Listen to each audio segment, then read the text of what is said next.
Welcome to What We Bring Back, an exploration of the intelligence of the plant kingdom and the relationship we've cultivated as human beings. In this series, we give a voice to explorers of consciousness, from modern-day scientists doing groundbreaking research into the chemistry and physiology of the brain, to shamanistic practitioners whose ongoing dialogues with the Gaian mind has roots stretching back for thousands of years. We will be speaking to those who have ventured into these realms and found solace, peace, and healing. From mystics to addicts, we aim to lend an ear to the voice that speaks from the heart of the earth to our minds, bodies, and souls, making audible what was previously ineffable, and to provide a canvas on which to paint our inner landscapes. This series is a culmination of personal accounts and journeys undertaken by people from all walks of life into the province of the mind, where we cast our nets into the unfathomable abyss, where the minnows of minutiae are too small and the unlanguageable leviathans too big. Yet somewhere in between what is perceived and what it means is what we bring back.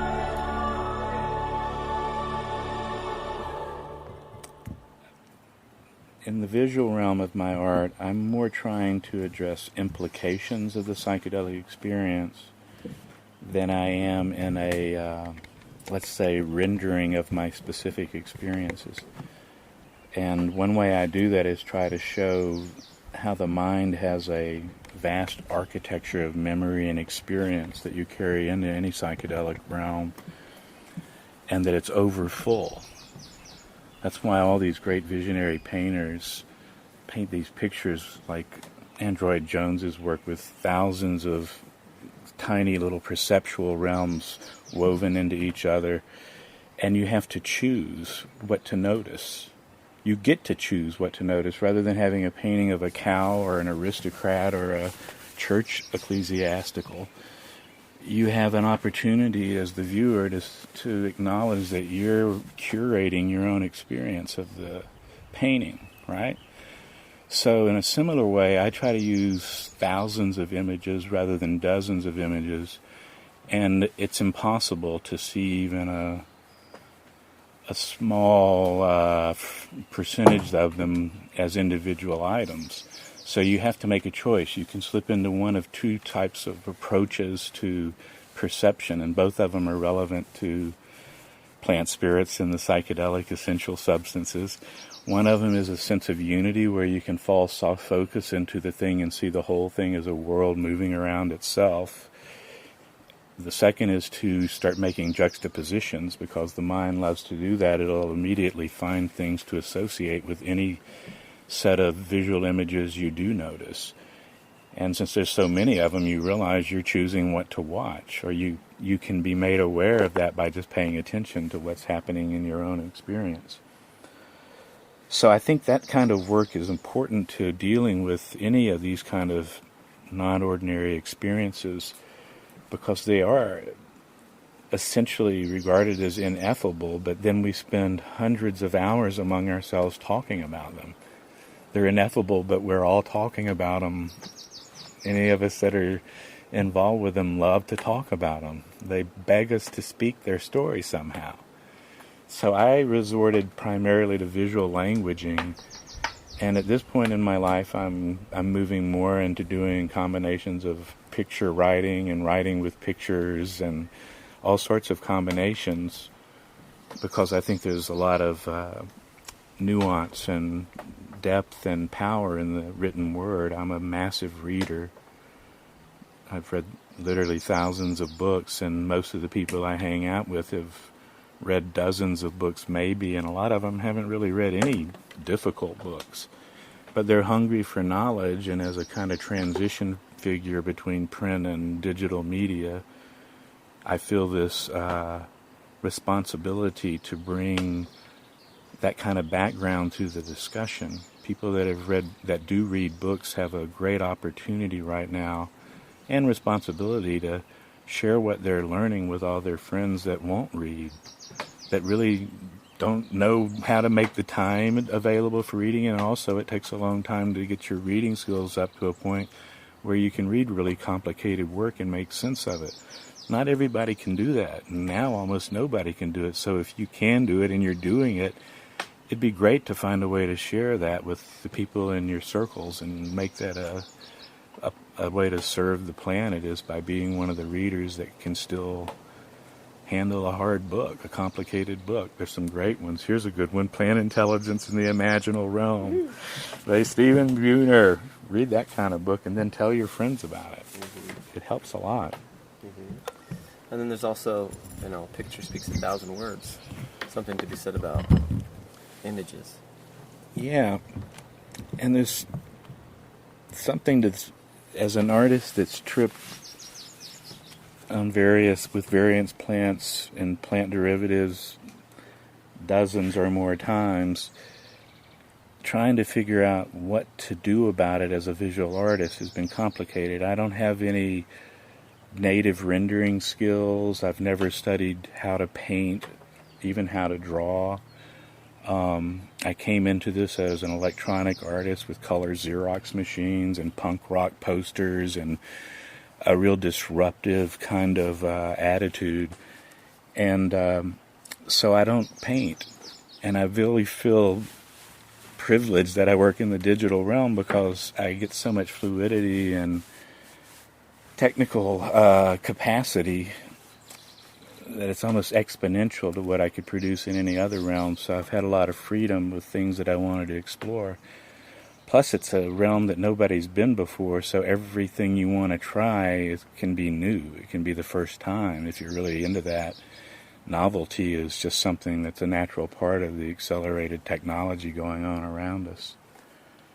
I consider myself, this is an important part, I consider myself a techno-animist. I believe everything is alive. Waterfalls are alive. Poems are alive. Cities are alive. The universe is alive. Everything emerges from life. That's basically an animist. And the techno part of it is that I think it's important for us to respect that technology has its own sacredness. Silicon chips are sacred geometry. They're minerals and crystal spirits from the earth that are working as hard as they can to make us connected so that we can have the empathy we need to create a new type of civilization that won't be killing the planet and each other. And I get this message from my computer whenever I am doing any kind of work on my computer, and I've recently been in a psychedelic state, or I'm actively in a state of psychedelic awareness. That message is always there, that I'm working with these silicon allies that are like shamanic allies, and that as long as I'm serving the planet and have this intention of a sacred, reverential attitude toward the planet in my work, they'll always lead me to things that I don't know how to do, that I've never seen before, and give me an opportunity to express something that I've never seen on a screen before, which is a really exhilarating place to be as an artist. It's a lot of fun, but it's also a way to do something that feels meaningful and contributes. It can be done anonymously, which I'm moving much more toward. I want to be more of a hermit and more less distracted, more solitude. I know that I won't live forever. My 3 closest collaborators have died. I'm not expecting to live forever anymore, although I did for many years. And so now it's a much more pressing part of my thing is what's important to give my time to, what matters, and how to not get ensnared chasing money, because everybody's so hooked up with money, it's almost impossible to breathe without money. And I'm not interested in money. I'm only interested in it to give me the free time to do my work. And I hope I get to spend the rest of my life doing my work and not chasing stupid money schemes that may or may not provide you with some element of sustainability. God bless those that it has. You were talking about seduction, how easily you can be led astray. Well, Gurdjieff, the teacher Gurdjieff says that the big problem with human history right now is that we hyper-developed our rationality and our tool-making and our technology capacity far ahead of our moral and spiritual capacity. It's kind of a statement re-echoed or echoed by Einstein, that we're just not as mature morally as we are technologically, so we're in a state of dangerous imbalance where the systems that sustain us have created militarism and empires and domination as ways to provide us with our daily needs, and we're coming to the limits of growth to that kind of crazy, cruel, insane system. And we need new models right now. We need a lot of people making new models, and the way you get those models is to turn back to nature. Nature is the one universal book that all cultures, all religions, all spiritual lineages are all anchored in an experience with nature.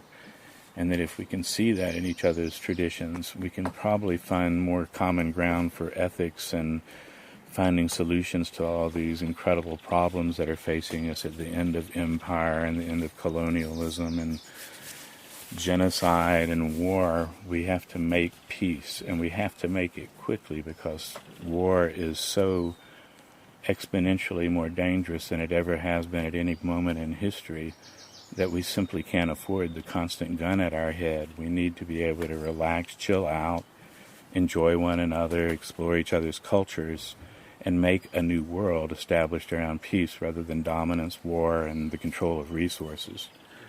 We don't really have a choice, in my view. And how are plant medicines related to that? Well, I consider myself a deep ecologist, and a deep ecologist sees all living being as being sacred and not as resources, but to understand our relationship to the planet and Gaia and all of her creatures. And one thing I think that I can say without any kind of reservation is that psychedelics, and especially mushrooms, have introduced me to a realm of nature that I otherwise would not have known existed.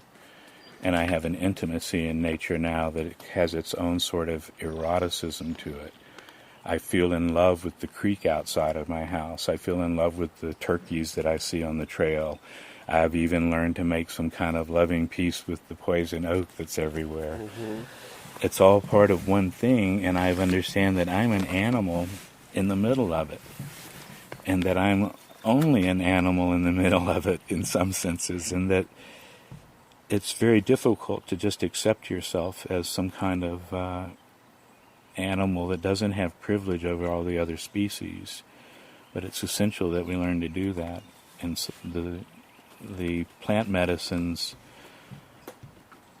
unravel all of this other kind of materialism and sense of triumphalism, privilege, species privilege. Now in the drought in California, and I keep seeing all these reactionary voices in the media saying that we could go ahead and solve the problem of water by killing off this little snail darter fish on the endangered species list, because once it disappears, they won't have to leave as much water for it. So they're ready for killing it off in 1 year so that we get all this extra water. And it's so insane and so simplistic that it's almost pathetic, but it reflects this conundrum of the species we're in, where we have this incredible power and momentum and opportunity, but that it's all built around this incredibly exploitive system of unbridled greed and capitalism and a war economy that has to be unraveled, while we're also having to unravel what we've done to the plants and animals. And all sacred plants tell you this, from every tradition. That's the core thing, that you're part of this vast living being, and that you need to live there with humility and respect for all the other beings, and that if you don't, it leads to trouble. Always. And we're in trouble right now.